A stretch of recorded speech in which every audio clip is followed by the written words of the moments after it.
మోడీ తలుచుకుంటే 24 hours లో smash చేయొచ్చు.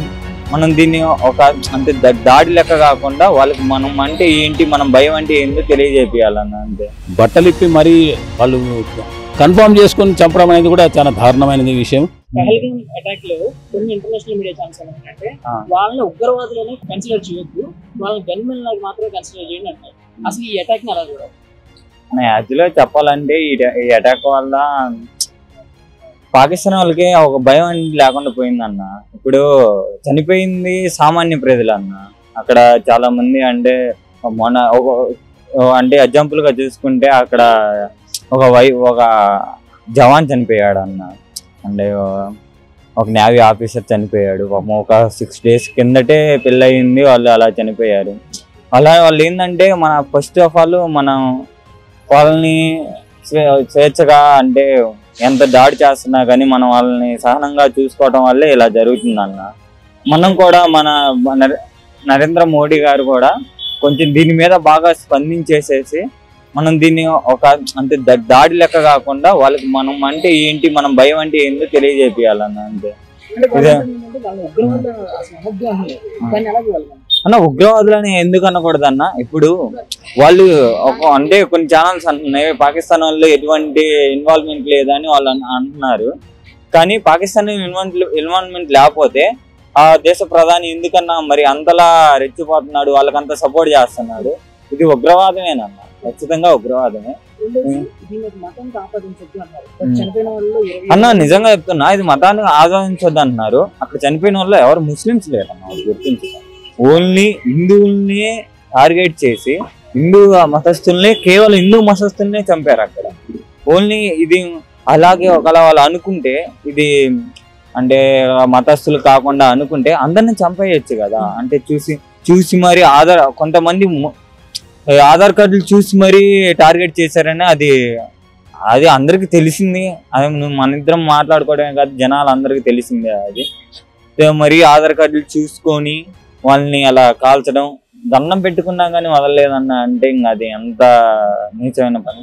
ఇప్పుడు మోడీ గారు సనాతన ధర్మాన్ని అలా హిందూ ధర్మాన్ని ఇప్పుడే బాగా అంచెలంచెలుగా పెంచుతున్నారు కాబట్టి ఈ దాడిలో కూడా ఇప్పుడు ఒక ముస్లిం అనేవాడు ఉన్నాడు అనుకో, వాళ్ళు చేయరు.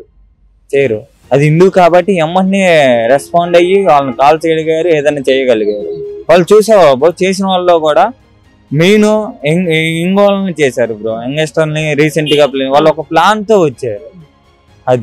దాన్ని మనం చాలా తీవ్రంగా ఖండించాలి. మనం ఇలాగే ఉండటం వల్ల మన దేశంలో చాలా ఇప్పుడు ఇదనే కాదు బ్రో, ఇప్పుడు రేపు ఎందుకు మన హైదరాబాద్ లోనే జరగొచ్చేమో, రేపు ఒక గుడి మీదే చేయొచ్చేమో. మనం అంటే మన హిందూ ధర్మంలో చాలా మంది ఉదయాన్నే గుడికి వెళ్ళే వాళ్ళు ఉంటారు, చాలా సాయంకాలం కూడా గుడికి వెళ్ళే వాళ్ళు ఉంటారు. చాలా మంది మనకి భక్తి ఎక్కువ ఉంటది కాబట్టి మనం అలాంటి ప్లేసెస్ లో ఎక్కువ జరగవచ్చు బ్రో. అని దీన్ని చాలా తీవ్రంగా ఖండిస్తాను. నాకైతే చాలా బాధ అనిపిస్తుంది బ్రో ఈ విషయంలో. ఉగ్రవాదులు అనుకుంటే ఏమంటారండి, వాళ్ళని ఉగ్రవాదులే అంటారు. ఎందుకంటే వాళ్ళు హిందువులని 28 మందిని పొట్టన పెట్టుకున్నారు. అది ఏంది, వీడు హిందువా కాదని చూసి మరీ కాల్ చేశారు కాబట్టి వాళ్ళని ఉగ్రవాదే అంటారు.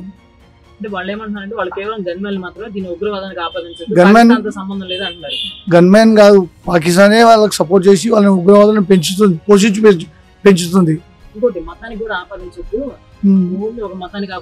ఒక మతాన్ని కాదు, వాడు కావాలని హిందూ మతాన్ని మీద అటాక్ చేయాలనే అలా చేశాడు. మళ్ళీ మోడీని కూడా ఏమో మాట్లాడుతున్నాడు కదా, అదంతా తప్పు కదా. మోడీ తలుచుకుంటే 24 hours లో స్మాష్ చేయొచ్చు, కానీ చేయట్లేడు. ఎందుకు? పబ్లిక్ కదా, పాకిస్తాన్ ఒక కంట్రీ కదా అన్నట్టు ఉన్నది. హిందువులం కాబట్టి జాలి దయ ఉంది కాబట్టి అలా ఆపాము. జనరల్ గా వాళ్ళైతే మన ఇండియన్ ఆర్మీ లాగానే వచ్చారు వాళ్ళు కూడా. సో మనకు కూడా తెలియదు వాళ్ళు అసలు ఇండియన్సా లేకపోతే వాటి నుంచి వచ్చారా అని. అండ్ ఇంకొకటి ఏంటంటే గన్స్ క్యారీ చేసినప్పుడు కాల్చినప్పుడు చాలా స్టేట్ నుంచి చాలా మంది చనిపోయారు అక్కడ. అండ్ దాన్ని అక్కడ యాక్చువల్గా వాళ్ళు తప్పు ఏంటంటే కొంతమంది ఏమంటారంటే వాళ్ళు మా హిందూస్ అని లైక్ ముస్లిమ్స్ అని వేరు చేసి కనిపెట్టి కాల్చారని అంటున్నారు. కానీ అక్కడ ఏంటంటే కావాలని ఇదంతా ఏదో ఒక కాన్స్పిరసీగా కాకపోయినా ఏదో ప్లాన్గా చేసినట్టుగా అనిపిస్తుంది నాకైతే. ఎందుకంటే జనరల్ గా హిందూస్ ని యాక్చువల్ గా టార్గెట్ చేస్తున్నారా అంటే ఇట్ డిపెండ్స్. కొంతమందికి కోపం ఉండొచ్చు వాళ్ళ మీద, ఇంకొంతమంది ఏంటంటే లైక్ ప్లాన్ గా ఒక ఏరియా సెలెక్ట్ చేసుకొని అక్కడే ఒక పర్టికులర్ ప్లాన్ తో చేద్దామని చేసి ఉండొచ్చు కూడా అని ఆ ఫీలింగ్. వాళ్ళు ఉగ్రవాదులు అని పిలుస్తారు, అందుకే టెర్రరిస్ట్ అనొద్దు అంటారు. అది మెయిన్. ఫస్ట్ ఆఫ్ ఆల్ అక్కడ ఉగ్రవాది కాదని పోతే ఒక మనిషిని చంపడం అనేది ఫస్ట్ ఆఫ్ ఆల్ తప్పది. సో ఇప్పుడు ఒక మనిషిని టార్చర్ చేయడం అనేది ఒక మనిషిని చంపడం అనేది డిఫరెన్స్ ఉంటుంది. సో ఇక్కడ చంపడం అనేది చాలా తప్పది ఫస్ట్ ఎవరైనా. అది కూడా లైక్ నేను న్యూస్ లో చూసిన ప్రకారం ఏంటంటే వాళ్ళు హిందూస్ అయితేనే కనుక్కొని మరీ చంపారు అంటున్నారు. ఇక్కడ ఒకవేళ వాళ్ళ ప్రాణాలు కాపాడుకోవడానికి వాళ్ళు వేరే మతం అని చెప్పి అన్నారు అనుకోండి, వాళ్ళని ఒకళ్ళు చంపేసి ఉండేవాళ్ళు, అంటే అలా కూడా చంపేసి ఉండేవాళ్ళు, చెప్పలేం. సో అది వాళ్ళు చేసిన తప్పది.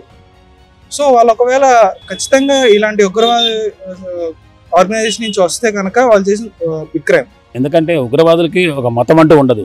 వాళ్ళకి ఏంటంటే ఎంతసేపు ప్రాణాలు తీయడము, బాంబులు పేల్చడము, ఒక భయానకమైన వాతావరణం సృష్టించడం వాళ్ళకి ఉంటుంది. అటువంటిది ఇప్పుడు జరిగిన ఈ పహల్గాంలో ఈ ఉగ్రవాద దాడి ఎలా ఉందంటే కేవలం వీళ్ళు హిందువులా కాదా అని తెలిసి చూసుకొని ముస్లిం మీద పక్కకు జరగండి అని చెప్పి హిందువుల మీద డైరెక్ట్గా దాడి చేయడం అనేది వాళ్ళని ఉగ్రవాదులు ఎలా అంటాం. అదాక ఈ మధ్య జరిగిన కుంభమేళలో నాగసాధువులు కానివ్వండి, సాధువులు కానివ్వండి, కోట్ల సంఖ్యలో మోర్ దెన్ 40 కోట్ల పైన పైచిలుకుగా వచ్చిన ఈ సందర్భాన్ని చూసుకొని యావత్ ప్రపంచమే హిందూయిజం అంటే ఏమిటనేది తెలుసుకుంది. దాని మీద వీళ్ళు హిందువులపైన దాడి చేస్తున్నారా అని ఒక అనుమానము. ప్లస్ దీనికి పాకిస్తాన్ సపోర్ట్ చేస్తున్న సంగతి చెప్పకనే చెప్తున్నారు. ఎందుకంటే వాళ్ళు ఎప్పుడైతే యుద్ధానికి సన్నద్ధం అవుతున్నారో దానికి అప్పుడే తెలిసిపోయింది వీళ్ళే సపోర్ట్ చేస్తున్నారు అనేది.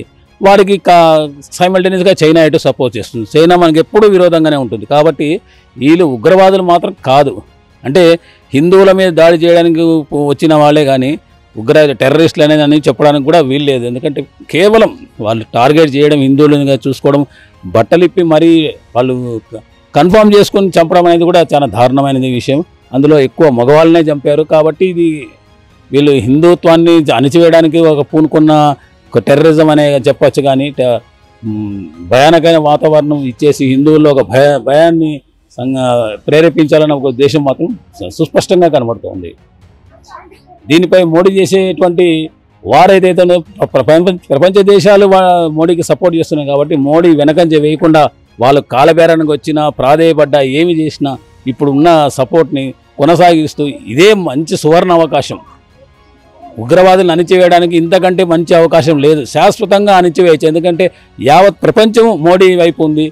భారత ప్రజలంతా మోడీ వైపు ఉన్నారు, మోడీకి సపోర్ట్ చేస్తున్నారు. కాబట్టి ఇది ఒక మంచి సువర్ణ అవకాశంగా భావించి ఈ యుద్ధాన్ని ప్రకటించి యుద్ధం చేసి పాకిస్తాన్కి సరైన బుద్ధి చెప్పాల్సిన అవసరము, సమయం ఇదే. కాబట్టి దీన్ని సద్వినియోగం చేసుకోవాలని మోడీ గారిని కోరుకుంటూ ఈ యావత్ ప్రపంచం ఇప్పుడు ఉగ్రవాదాన్ని అణిచివేయాలనే ఉద్దేశంతో ఉంది. ఈవెన్ అరబ్ కంట్రీస్ కూడా మనకు సపోర్ట్ చేస్తున్నాయి. కాబట్టి ఈ ఉగ్రవాదాన్ని ఎట్టి పరిస్థితుల్లో ఎదగనీయకుండా కూకటి వేలుతో పెకిలివేయాలని మోదీ గారిని నేను రిక్వెస్ట్ చేస్తున్నాను.